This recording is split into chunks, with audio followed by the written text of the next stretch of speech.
Peace be upon you all. The Ansarullah community presents once again the true light. As the Prophet has said, seek knowledge from the cradle to the grave. This program will give you the answers to all your questions from the beginning of time until Judgment Day. The hourglass is almost empty, so come and hear the dynamic teachings of the Honorable Elijah Muhammad, Noble Drew Ali, Marcus Garvey, Clarence 13X, all those Warners sent to raise you, the lost but now found sheep in the wilderness of North America. Come, listen, and question the man of the hour.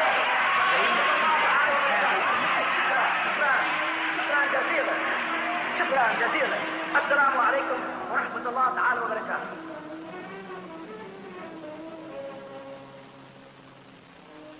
نشهد أن لا إله إلا الله وحده لا شريك له. الحمد لله رب العالمين. الحمد لله الوالي الكريم. وصلى الله على أنبياء أجمعين والمسيح والمهدي والمجدد لمن مرسلين. أما بعد. Are we not the bearers of witness that nothing would exist if Allah didn't create it? And that He is alone and has no part? And that all gratitude is for Allah subhanahu wa ta'ala, the sustainer of all the boundless universes. All gratitude is for Allah subhanahu wa ta'ala, the generous eternal friend. And send salutations of Allah on all of His prophets and His apostles, and on the Messiah, the anointed one, and on the Mahdi, the guide, and on the Mujaddid, the reformer, which was all sent from Allah subhanahu wa ta'ala. We send greetings and we send peace throughout the boundless universe to all. Assalamu alaikum wa rahmatullahi ta'ala wa barakatuh. And now, the true light featuring Sayyid Isa al-Hadi al-Mahdi. With regard to the rebuttal book that was published recently, I just came in a short while ago, so I was able to listen to the broadcast, today's broadcast on WWRL. With regards to, let me just preface what I'm going to say here first. With regards now, I read the book here, the Ansar called Rebuttal to the Slanderers. Without getting into any particulars, certain questions were raised with regards to the community, and of course Imam Isa addressed them to a certain extent, or to the best of, well, anyway, he addressed them. Some of them, not all of them, in my opinion. But I just wanted to say first that historically I have to agree with the teachings here, so on and so forth. But some questions were raised with regards to descendancy, and one question in particular with regards to Muslims and sex. So, is that the name of the book? Sex Lives of the Muslims. Yes.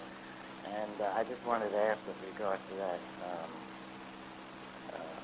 In regards to the descendancy thing, where they have the pictures, the descendancy. Anyway, it was alleged in the back by somebody else in the family that the two pictures, that the third Caliphate, is that right? Caliphate?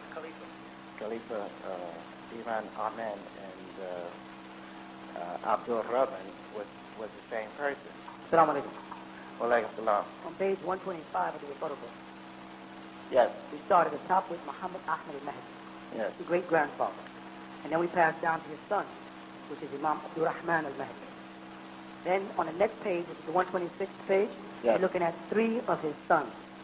And one of them is still alive today. The one in the upper right-hand corner, who they're saying is, when they made their mistake saying is Abdul Rahman. Abdul Rahman died in 1959.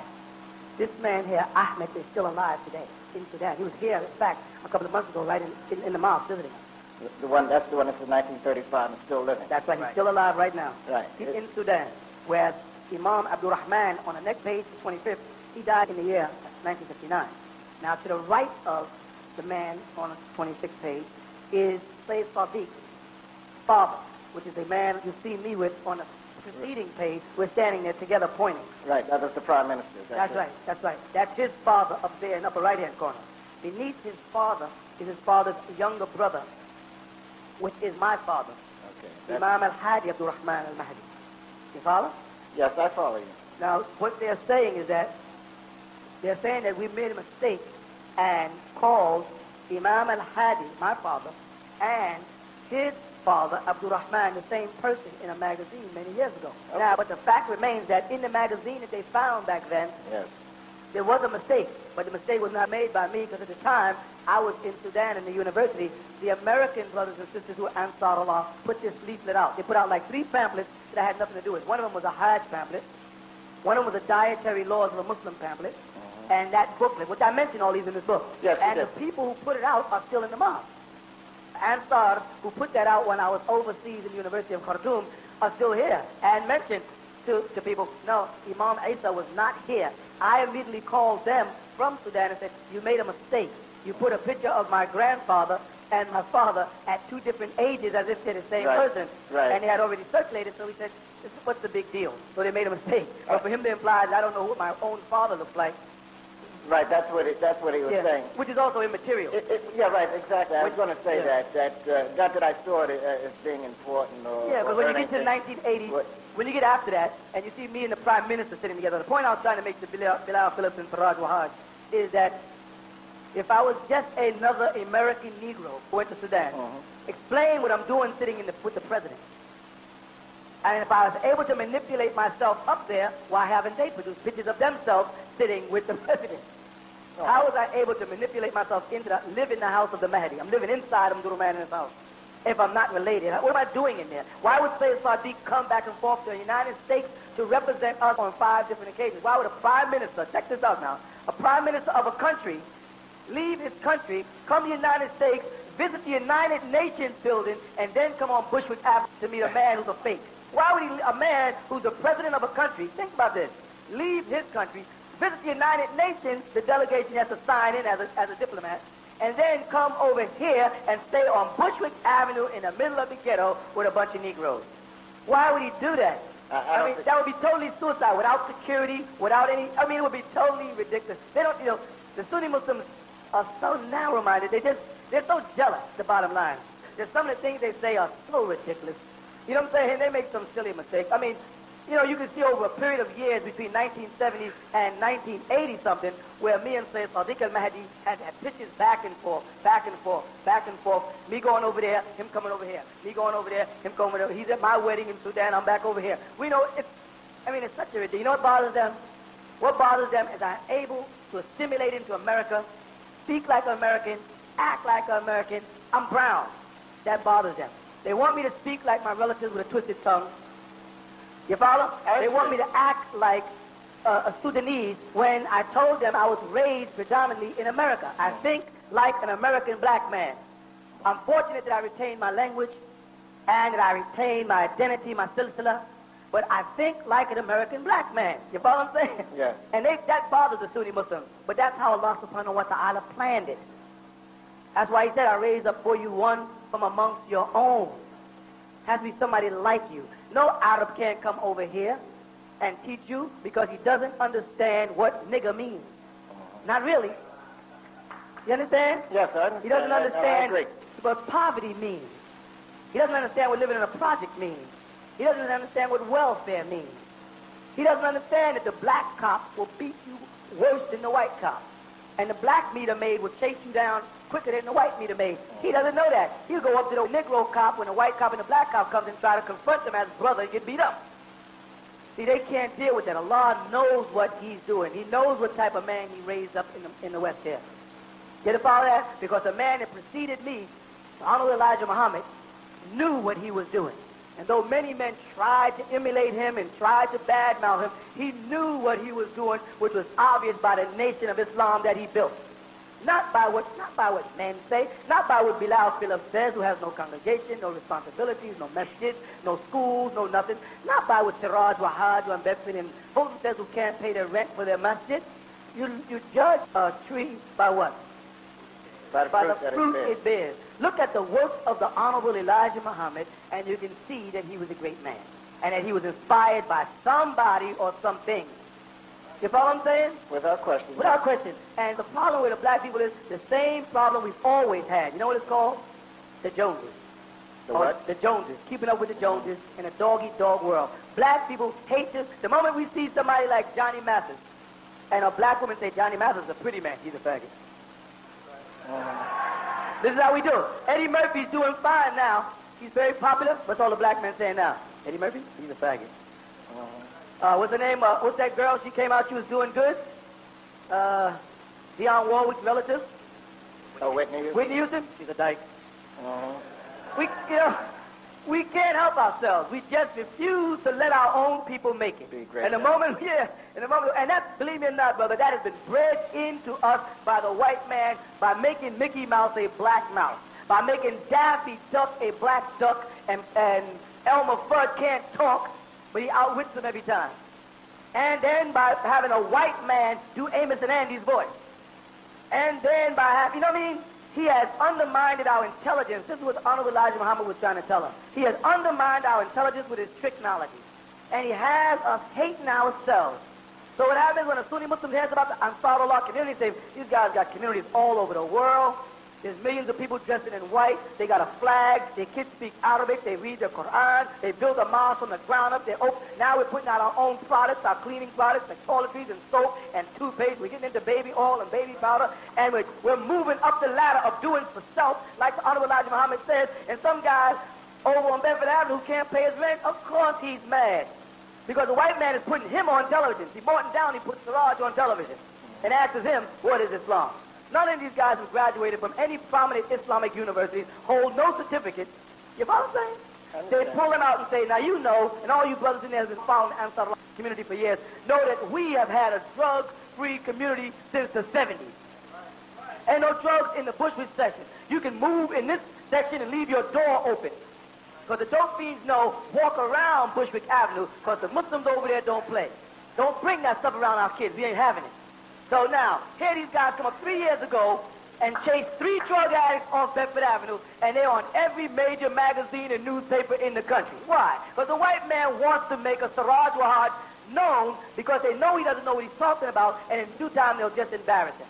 You follow me? Now what the Arabs do, when they ask the Arabs what they think of Siraj Wahad, they'll say, well, he's a convert. He's an American Negro converted to Islam. You know, they'll write him down. Does he speak Arabic? Well, he doesn't speak fluently. He reads a little bit. You know what I'm saying? So ultimately, then when you ask the Arab, can you understand the Quran if you can't read Arabic? The Arab will say, no. There's no way you can understand the Quran if you can't read classical Arabic. Then they'll say, now, does Imam Siraj Wahad speak and read classical Arabic fluently? Then they'll say, no, which means, hey, he's leading people and he doesn't understand the Quran. You see the tricks they use? That's the game that these devils is using. Anything to stop people like Clarence 13X, the leader of the 5% nation, stop Imam Isa, the leader of the Nubian nation, stop Yahweh ben Yahweh, the leader of the black Israelite Hebrew nation, stop any black leadership. Don't let niggas organize. Don't let them come together as a family and build. Don't let them realize who we are, the devil. This is what must be prevented. And because Imam Isa's program seems to be the most powerful. Why? Because I accepted the slander and went into the music world. Why? Because I saw that Marvin Gaye reached more people on one record than every imam in the whole world did giving a sermon on Friday.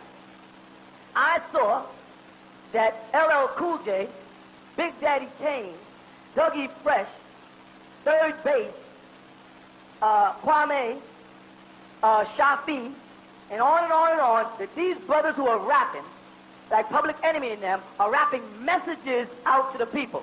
Now I can sit around and play stupid Sunni Muslims and listen to a bunch of stupid Arabs, you understand, who tell me, don't listen to music, don't dance, don't do things that I do naturally as a child of the motherland.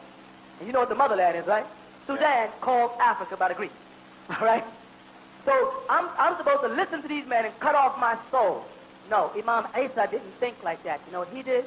I went out and assimilated myself in the hip-hop world and got to know Africa Bambaataa and got to know Jazzy Jeff and got to know Dougie Fresh and got to know all of these rappers and sat down with them by building a recording studio that he talks about in the book. He doesn't understand the power of building a recording studio. All the rap groups come to record with me. And when they come to record with me, I sit down and find out what they believe. You follow? And what they want to do. And I come to find out these young brothers wanted to go out to do something about drugs, wanted to go out to do something about the condition of their people. I said, well, then go out with the truth. And let me pour this truth on you. And if you can stand against the truth, then call me a fool. Now what happens is, because that, the Ansar Allah community, you go out there and look at like album jackets by this rap group, you see our flag on the back of it. You see thanks to Imam Isa on the back of it. You see me now involving myself with the Zulu nation under African Mbata. They took their Shahada and became Muslim. And these guys don't have nothing else to do. Listen to me. The money they spent on that book, Ansar Cult in America by Bilal Phillips, they could have spent building their mosque. They could have spent opening a school for their kids. They could have opened a business to support themselves. I heard the Parado out there, I got 10,000 copies of his book sitting in the mosque that we got to sell or give away. They should have took the money that they spent printing that, them 10,000 books, and did something for their community, or for the women there, so half of them would not be living in shelters or on welfare. You understand what I'm saying? I agree. Believe me, Imam Isa was not interested in writing a book about the Sunni Muslims. If I wanted to, I would have done it years ago. I was writing books about how blacks are being taught that Jesus was a white hippie who died on the cross for their sins, and keep turning your cheek so the white man can keep slapping us around. That's what I was teaching.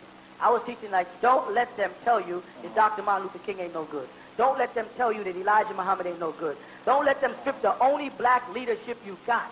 I'm not saying that everything that every one of these men taught was right and exact. I'm not Allah subhanahu wa ta'ala. I can't make that decision. Don't let them turn you against the Honorable Mayor Dinkins. I watched the Sunni Muslims come out in support of some Pakistanian that was running for office in Brownsville, but didn't come out in support of Dinkins, whose children is named Shabazz and Jamal.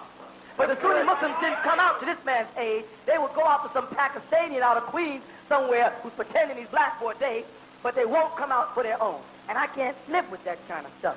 You follow?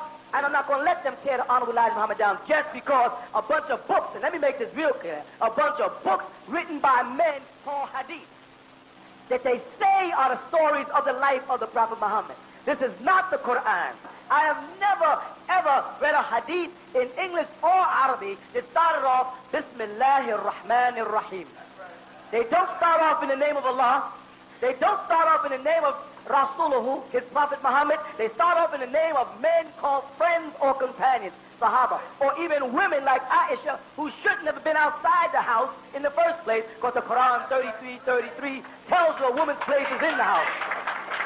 You follow? But these men want to live their whole life based on these traditions and lay aside the laws of Allah.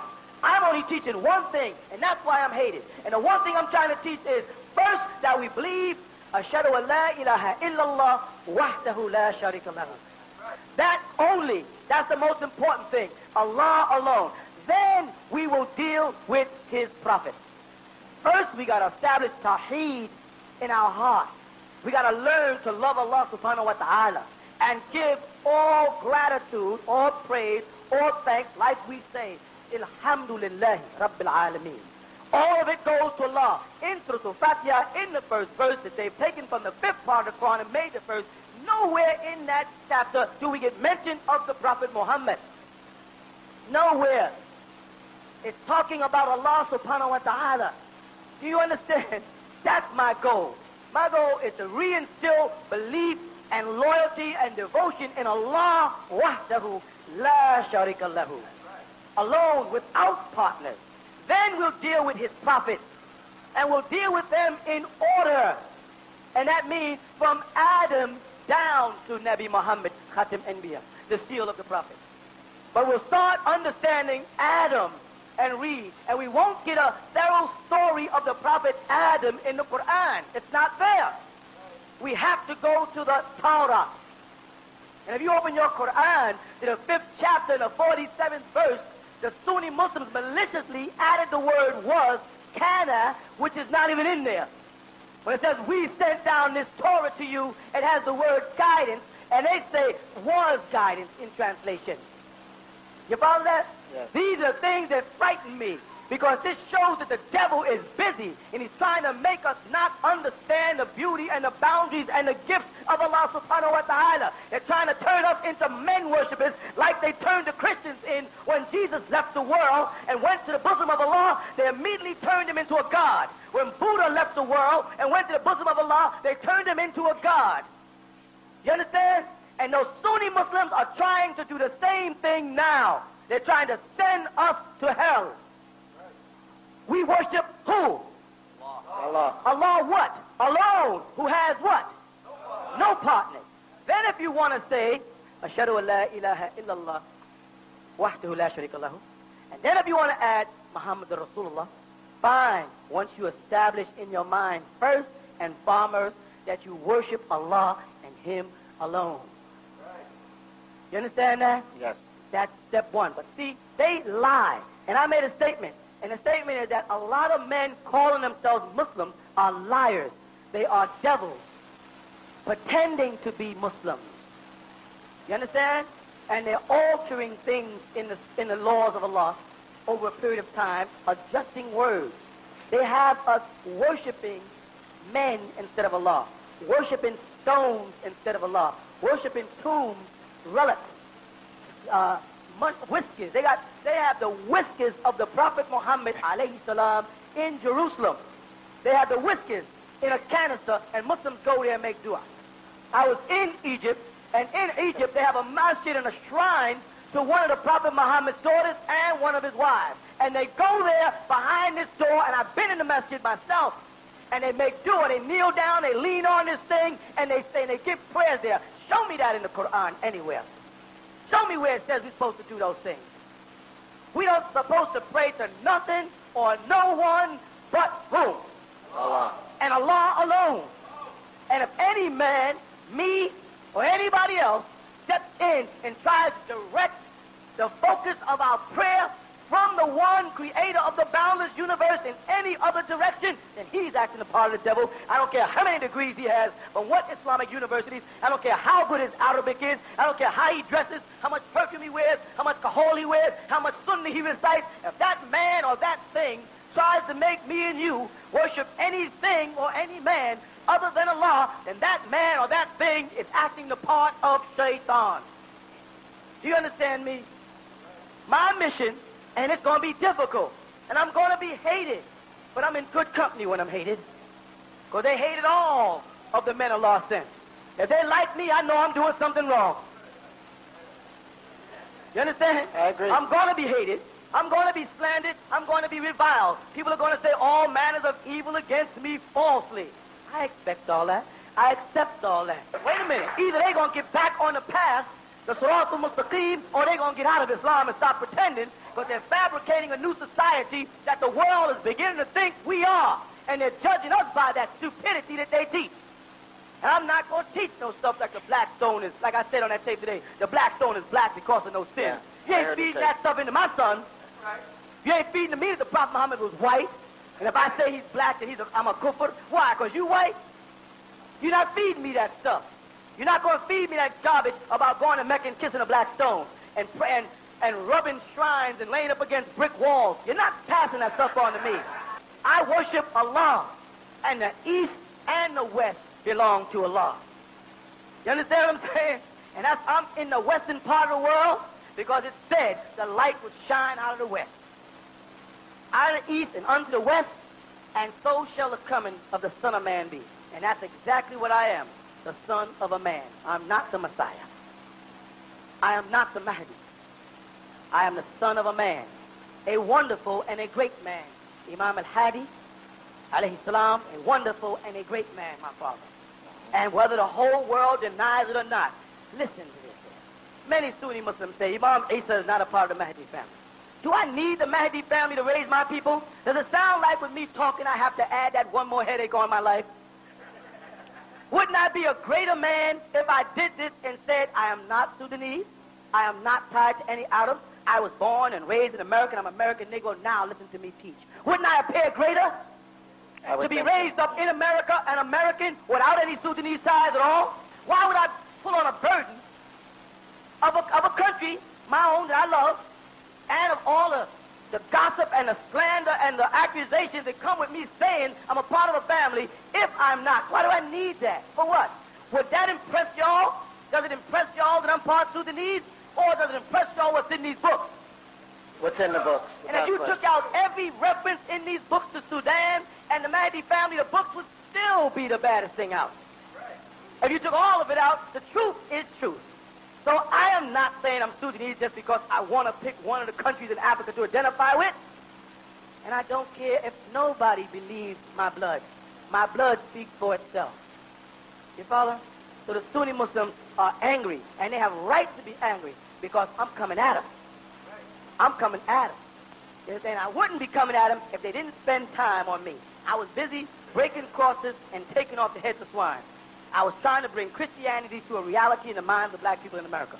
That's all I was doing, showing them Jesus was not crucified, who his father was, who his mother was, where he came from. He was not a deity. He's definitely not Allah subhanahu wa ta'ala, astaghfirullah.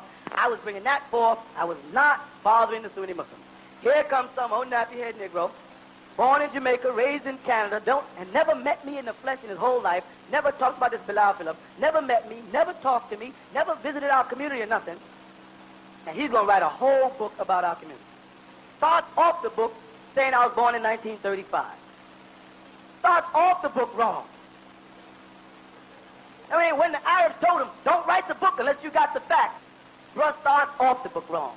I said, you want to see some facts? I'll write facts. I'll write a book 3 times as large as your book with 100 times as many facts, if you want facts. And now that I've gotten used to doing this, I enjoy it. So now I'm writing another book. All right. Next book is called 360 Questions to Ask a Sunni Muslim.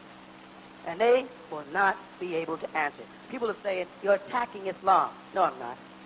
I'm attacking the traditions that has bred itself in Islam and these fake practices that are taking men off the path in this blind faith. If you're going to say you're a Muslim and you say, Amantu billahi wa malaikatihi wa kutubihi wa rusulihi, if you make these declarations, you're not just saying believe. That's why they stuck that word in there, believe. That's not what amana means. Mu'min is not a believer. Mu'minati is not a believer. The word mu'min and mu'minati or mu'minun comes from the word amana. We will continue with the true light after a brief intermission.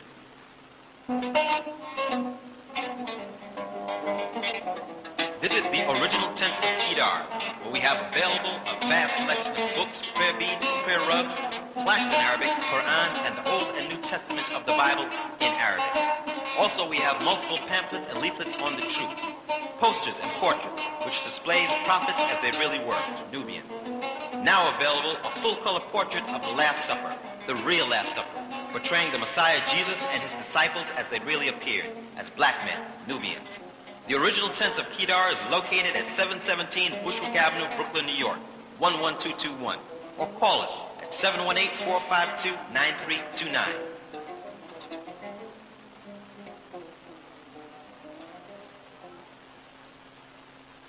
We will now continue with the true light. Alif, Mim, Noon.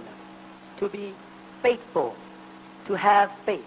And they'll tell a Muslim, you have to have your iman together. You have to have your iman together, your faith, your faith. Then they put a meme on that same word, faith, and call it mu'min, and then change it to believer. I don't believe in nothing. It comes from Allah. I have faith in it. I believe in you. I believe my boss is going to give me my check this week if I work. I believe my car is going to cross the Jersey Turnpike on my way to Philadelphia. But I'm not going to put my faith in it. I'm going to have the engine checked and make sure the gas tank is full. Then I can put a little faith in it. When it comes to Allah subhanahu wa ta'ala, I have faith in Allah. Kama huwa, as he is. I don't need nothing decorating him up. I don't need no colors put around him. I don't need no robes put on him. I don't need no rocks, no buildings, or no flesh. I believe in him, kama huwa, as he is, and his unique qualities. Because the Father. I'm content with that. And that's what I'm here to teach you. That now that Islam is in the West, it's going to be at its best. It's going to be pristine purity. And if they can't deal with it, get out the ring. Go ahead. Well, Wait, let me comment on this sex life of a Muslim book. say again? The sex life of a Muslim book that I've written. Oh, That's one of their comments. It's not for you. I understand where you're okay. coming from. I can feel All right. it. Believe me, I feel it. I'm talking to people who they question about the sex life of a Muslim. They say Imam Isa wrote a book called The Sex Life of a Muslim, and it is disgusting. I just want to ask them how they get their kids. They still teach their kids that a stork flies. You can't do that in project, first of all.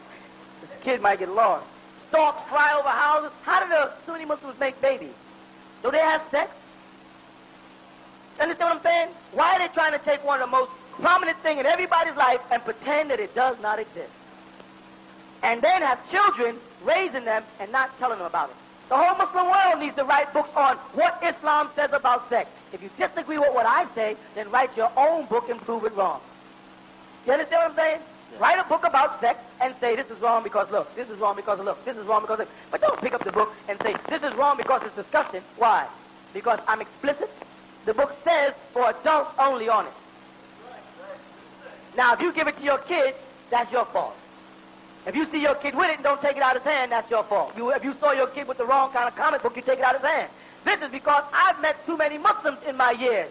Because when you become an imam of a community, people come to you with their problems. You understand? Most brothers who are not leaders don't know that. And so you think, gosh, I've been hearing this for 20 years, all these different rumors and things. I'm going to write a book as explicit as I possibly can about sex for a Muslim. What he can and what he cannot do. Here's where their problem comes in. They want me to put in the book things that Hadith says and say that Allah says it. And I'm saying I am not going to do that. Then don't ask me to write it in a book because some guy from Pakistan or Russia or Saudi wrote it in a collection of Hadith and you worship it. I don't believe that. That is up to you to make the decision. The things that Allah does not mention specifically or explicitly in the Quran, I am not taking it upon myself to add to that.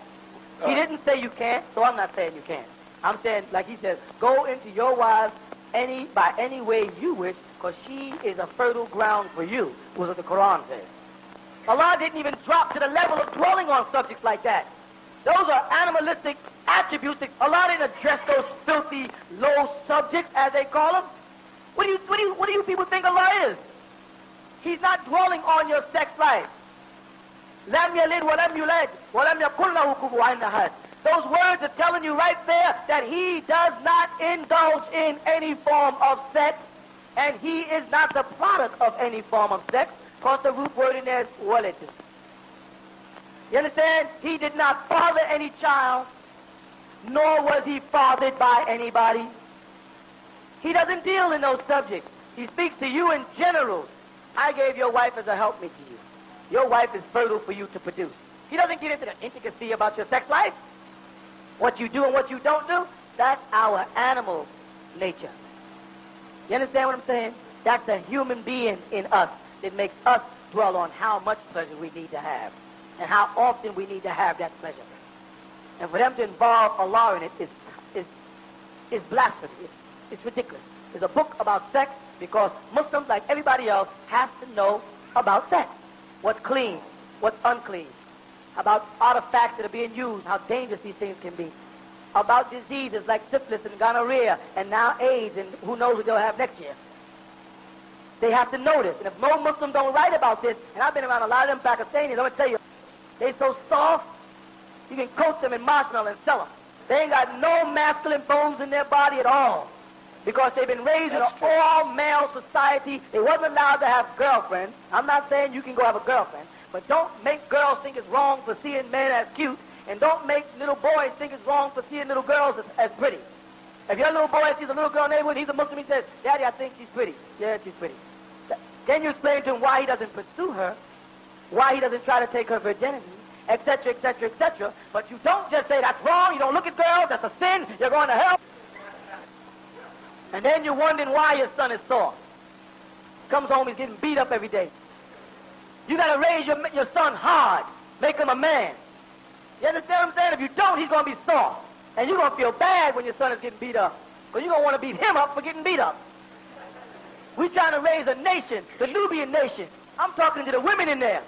Y'all want men or y'all want woe men? What do y'all want? Tell the men what you want. Muhammad didn't tap dance into Mecca. He fought his way back to Mecca. Right. Jesus was turning tables over. He wasn't no punk. Abraham came to get Lot by force.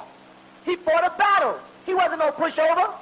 And I'm not saying that we have to be revolutionists, and especially not against each other, but we have to be prepared against anybody who comes against us to defend our family and our women.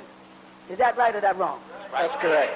And if they call me crazy for that, then let me wobble in my insanity. Go ahead.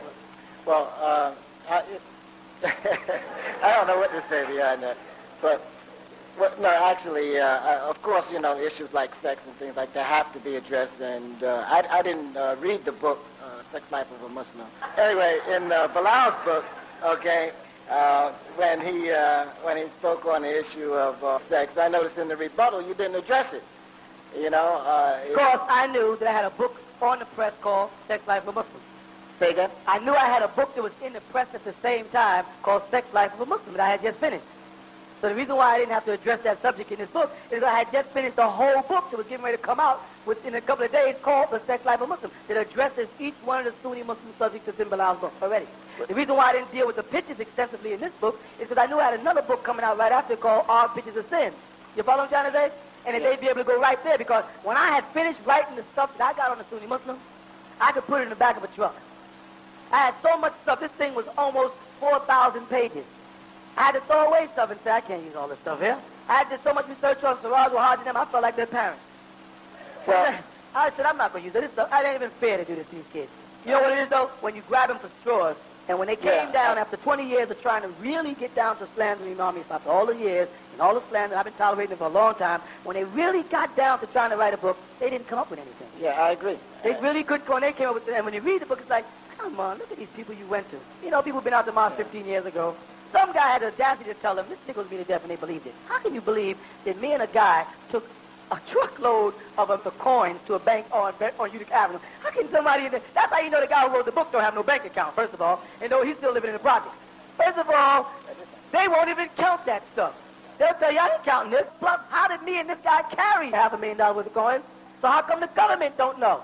It is little things like that that people should have just said, this guy here is not writing a book to reveal anything. They're just trying to stop the Ansar Allah community. Yeah. Let me ask y'all people, can they stop us?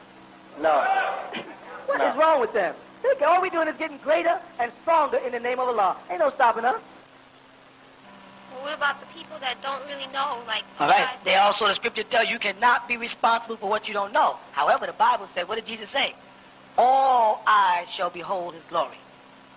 You got a chance because the Messiah, Jesus, is coming. The stupid Sunni Muslims don't have enough sense to teach this. They don't realize that not teaching that the Messiah is coming, they keep leaving out one very important element, and that element is salvation. Sunni Muslims do a lot of preaching, a lot of doctrine, but they don't never tell nobody what about salvation. What about the saving of our souls for the sins we've committed? And that is done through the Messiah, Jesus. He is your salvation. And that's why Islam even says Jesus was exalted in this world and the hereafter. That's why Islam teaches that the Messiah, Jesus, will come back at the end of the world, because he is the Savior. He is the source of salvation. And them fools won't teach that. Salvation is to come, not here. And Muhammad told us, in the Nasrullahi Qareeban, surely the help from Allah is coming, in the second chapter, 214th verse. In the Nasrullahi Qareeban, when his disciples or his followers turned to him and said, Muhammad, when will the aid come? He said, surely the aid is Qareeban, near. They say nigh because they don't want us to understand what it means. They know black people don't use words like nigh. It says then, إِذَا جَا نَصْرُ اللَّهِ وَالْفَتْحِ Nasrullah, Nasrullah, إِذَا جَا Nasrullah, Ansarullah. What do they call Jesus' followers in the Quran? Nasri, Nasri, Nasrullah. You people are the true followers of the Messiah. You would be real Christians. Not Christian by the Christian Greek word Christos, or the Latin word Christos, or the Greek word. No, but by the word Nasrullah or Ansarullah. And when Allah says, when you see the Nasrullah come, that'll be the victorious opening of the seven seals. Muslims, Sunni Muslims are absent of salvation. Ask them, what is their salvation? They have no answer. They read hadith, they read books, they pray, they go to Mecca, they fast, but they don't speak about salvation. Though Rasulullah Muhammad did say that Jesus was coming at the end of the world in all their hadith, but they won't talk about it. And that is the salvation. That's your only hope. Without hope, you can forget it. You ones in this room here who say you're Muslim, you better start acknowledging and start looking for and praying for the return of the Messiah and get away from this rigid Orthodox Sunni Islam that has nothing to do with salvation. There's nothing in that. All it says is pray 5 times a day, go to Mecca, talk to them, say, where's the salvation? Salvation is in the Messiah, Jesus' return, to claim the righteous. who he calls Ansarullah, or Nasrullah, or the Nasr. إذا جاء نصر الله والفتح ورأيت الناس يدخلون في دين الله أفواجا فسبح بحمد ربك واستغفروه إنه كان توابا. He tells you right in that chapter of the Quran, and that's supposed to be the last full chapter revealed to Muhammad. It was after all those other things the Sunnis used. It was the last one, Nasr. And that's when he says, when you see the aiders of Allah, or the Nasrullah, the Nasri coming, they tell you this is a victorious opening. When you see them, and they say they'll be yadkhuluna fi din Allah, not yadkhuluna fi din al-Islam. It doesn't say that. It says yadkhuluna fi din Allahi. Sunni Muslims keep saying this is Deen al-Islam. Deen al-Islam. Say, right, you all are in Deen al-Islam. You all are 1,400 years old. Muhammad said, Yadkhuluna fi Deen Allahi. Then if they tell you that Jesus was before Muhammad and Muhammad founded Islam, then it would be Yadkhuluna fi Deen al-Islam. Not Yadkhuluna fi Deen Allah. Muhammad brought in Deen al-Islam, the Sharia, the laws of Islam, the correct thing. But Isa was in Deen Allah. He was called Ruhu Allah, the soul of Allah. What was Muhammad called in the Quran? Rasulullah, one sent from Allah. Jesus was called Ruhu Allah, the soul of Allah, not one sent from him, a portion of his very essence in present. Right there, Kalim Allah, the word of Allah. Ruhu Qudus, a Holy Spirit. Allah says, we strengthen Jesus with the Ruhu Qudus, with the Holy Spirit. But now you done got so far away from that, you think Islam is a new religion that does not acknowledge the Messiah's return. And you think, well, if I say I believe in the Messiah's return, I'm a Christian. And that's all the devil's work, Sunni Islam, trying to mess you up. Abraham, Jesus said, before Abraham I am. Didn't he? Before Abraham he existed. What was he talking about? He was talking about what Allah called him, Ruhu Allah. His soul existed before Abraham. He was a part of the Elohim, which is translated in Arabic as Allahumma, a part of the original we in creation. And he is your salvation. You better get back on the right path, because I don't know where someone misled you people, but Jesus is your salvation. Ask the Sunni Muslim where's the salvation in Islam. They ain't got none. They're still 1,400 years ago talking about Deen al-Islam. It's Millah Ibrahim, Deen Allahi.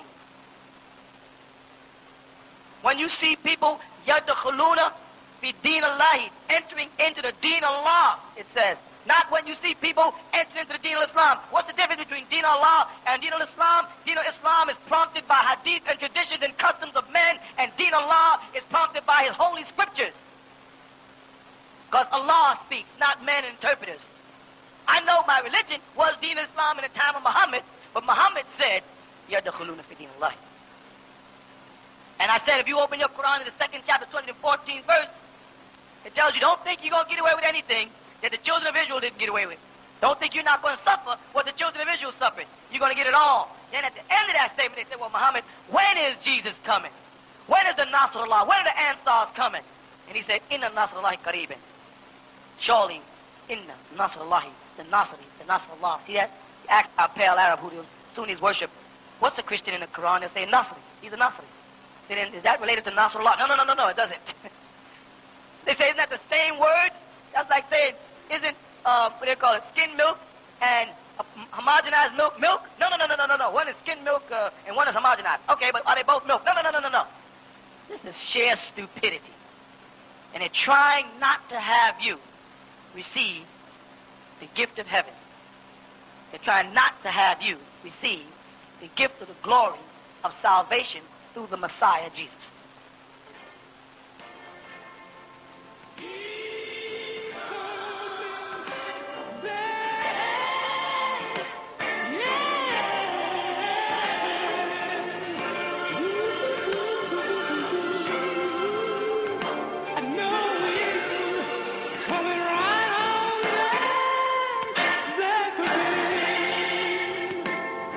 Sign of the time is there.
you may say, wow, Imam sounds like a Christian. Well, for all intents and purposes, I am. I'm not a Christian by Christianity as your interpretation of some white guy nailed on a cross for you. But I am in the sense that I believe that the Messiah, Jesus, is going to come to save you, and that we are bringing him in. We are his heralds. We are bringing you up to the par where you are prepared to receive him and receive the grace and the forgiveness that only comes through him. Muhammad never claimed to have the power to forgive anybody. He didn't. He merely said, I came with this Quran because it will clear up all the confusion and all the conjectures that people made up about Jesus and all the other prophets. I made a statement a while back. I want y'all to relate to this. If I make a cake and I don't put flavor in the cake, you with me? I don't put any flavor in this cake at all. Now, the cake is just plain cake. And a white man calls it. What kind of cake you want? I want a plain cake. That means it ain't got no flavor, just plain. Now, if I add chocolate in the cake, then it becomes what? Chocolate cake. If I add marble, and I want to make it chocolate and strawberry, if I put some chocolate and some strawberry, we call it marble cake, because we're confused now. Now, whatever I want you to taste in the cake the most, I put the most of it in the cake. Are you with me? Okay, now. So now, if Jesus is mentioned in the Quran more than any other prophet, and he is, then Allah flavored the Quran more with the Jesus flavor than any other prophet. Huh? Are you with me? So what does he want you to taste when you read the Quran? Jesus or Moses? If he put more stories about Jesus, more names about Jesus, more about the purity of his birth and the miraculous things he did while he was on earth and the powers he was given while he was on earth, the Quran is saturated with more information about Jesus than any other prophet. Mind you now, if Allah is making a cake and he puts more chocolate, he wants you to call it cake. What kind of cake? That's right. Nowhere in the Quran does Muhammad say the Quran is his. Nowhere he says this is my Quran. Nowhere.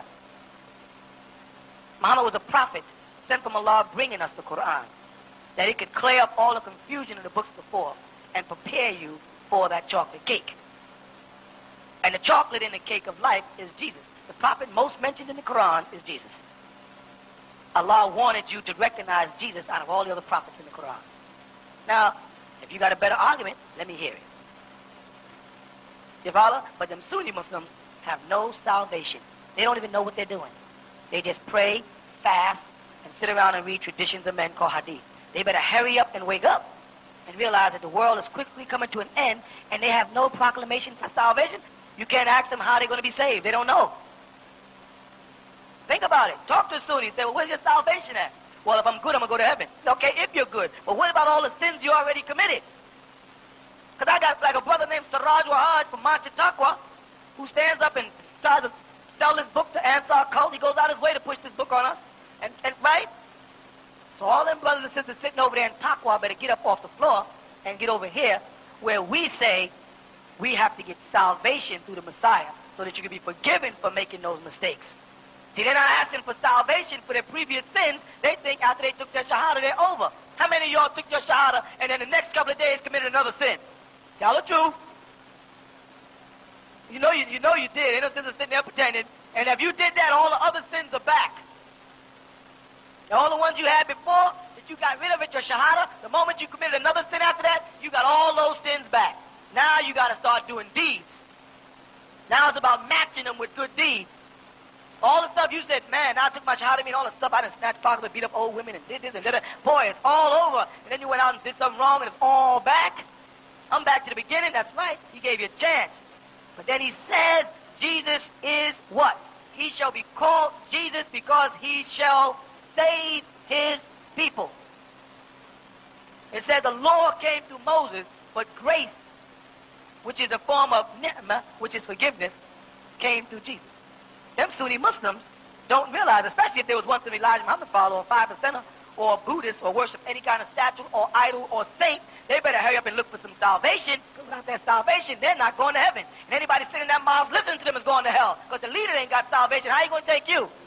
He's sitting there without instruction. He going to drive you somewhere? I know how to get there. Let me see the map. I don't need a map. Well, let me see the protocol. Well, sit there and tell me before I pull off. I ain't got to tell you. Trust me. Trust you? I trust nobody but who? Allah subhanahu wa ta'ala. I ain't trusting no man. I trust Allah. Don't trust me. Trust Allah and Allah alone. Any man that tells you to trust him, you better really not trust him. You ain't got nobody but you and Allah. That's why when you make salah, you're making it really with you and Allah. That's why you're whispering and you're talking out loud. Part of it for the congregation to know you're there, and the other part between you and Allah. And the most important part, you're saying by yourself, Sami Allah liman hamadan, Rabbana wa lakal hamd. Allah only listens to him. Sami Allah liman hamd, he who is grateful to him. Rabbana wa lakal hamd. Our sustainer, you are worthy of all grace, all praise, all gratitude. Those are the words you whisper. Sami Allah liman hamadan, Rabbana wa lakal hamd. Those are the things you whisper. That's between you and him. Nobody else. Somebody binding partners with Allah, they're going to hell if they don't have some form of salvation. If you're a Sunni Muslim, you think your salvation was 1,400 years ago, and here you didn't commit the sin after the 1,400 years ago. You didn't commit the sin in 1967. Here you talking about you're going to be saved because what Muhammad did 1,400 years ago. You better clean up your act. And start looking for the Messiah like the Prophet Muhammad predicted that will come and remove the sins from the world and hope that he remove them sins out of your heart for when you were binding partners with Allah. Do y'all understand what I'm saying? And that sounds like Christianity, then I'm a Christian. If you think I'm going to sit around and be what you are, and you don't have no direction, you out your mind. I'm not getting no car and let you drive me somewhere and you don't know where you're going. Now, if that upsets you, I'm sorry I'm upsetting you. But the truth is truth. Want me to water it down so I can feed your ego? Because that's what black people do. You know, they like that, you know. They like you to water things down so you can feed your ego. Don't talk like that, brother. Don't say this way. Don't do that, brother. It says the scripture comes with a sword, a two-edged tongue, just cutting up lies. My job is to come here and cut up lies. I didn't come here to win no popularity contest. I didn't come here to be liked. That's not my job. My job is wherever I see a lie to correct it with the truth, regardless of who it hurts. What does the Prophet Muhammad say about that? Speak the truth, though it is bitter to others. What I might be saying may sound like a bitter pill, but it's the truth, and you know it is. You know what I'm saying is true. You might not like it. You might not like me, but I'm not going to dance with you anyway, so you ain't got to like me. I'm not here for that. My job is to clear up the lies. And I've been doing it for 20 years, and nobody's been able to stop us. When you read our doctrine, who can stand against you? You're the only group of people looking for people to ask you questions. Everybody else is trying to avoid questions. The only people out here can answer questions are you. Because you got a book, say, well, wait a minute, I'll be right back. I'm going to find in this book here.